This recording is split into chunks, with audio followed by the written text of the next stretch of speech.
guys! Welcome back to my channel. So today, yung video natin today guys, share ko sa inyo kung paano gumawa ng DIY slimming capsule gamit yung mga spices na mabibili natin sa grocery or yung makikita mo lang sa kitchen.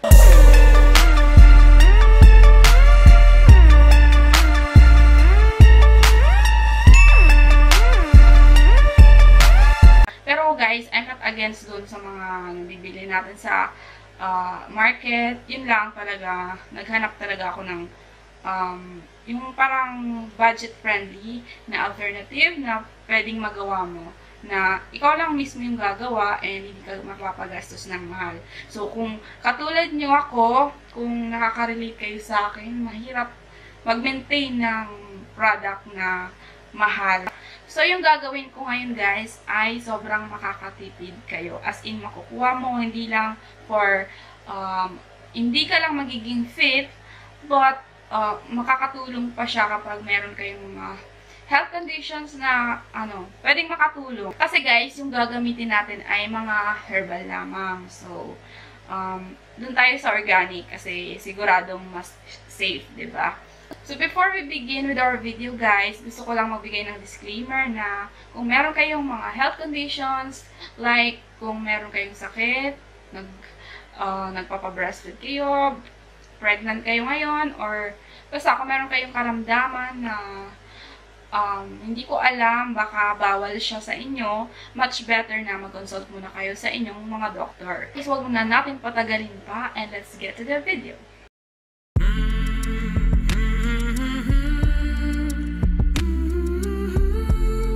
Ayan, mga spices sila guys na nabili ko sa Pure Gold yung iba naman sa online kasi hindi siya available sa supermarket.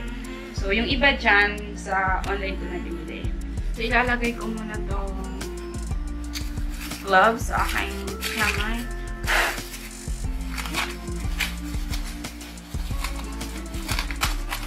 Make sure na makapagugas kayo ng kamay bago nyo simulan. Kailangan ko talaga maglalagay ng gloves kasi yung kamay ko guys is nagpapawis. So, kailangan ako talaga ng gloves.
So, yun na nga, nagawa na natin tong DIY na slimming capsule or weight loss capsule natin na gawang bahay.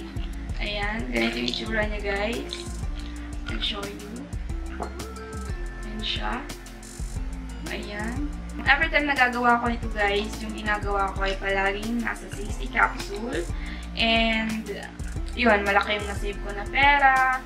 And super effective niya. Malaki yung naitulong nitong capsule na to kasi nag-start ako minom nito nung 65 kilo na ako. And then, ngayon, yung kilo ko is nasa 60 kilos na lang. So, halos 5 kilo yung nabawas ko. Simula nung uminom ako nito. And, mga dalawang 60 capsule lang naman yung naubos ko. Super effective niya, guys. Malaki yung nasave ko na pera and tested na safe kasi gawang bahay and ako mismo yung gumawa. So, if ever, guys, gusto nyo siyang itry and gusto nyo rin gumawa ng ganitong DIY and sinubukan nyo siya, let me know your comment down below, yung feedback nyo regarding dun sa ginawa nyong DIY, if ever. So, yun lang, guys. Thank you so much, guys, for watching and see you again on my next one.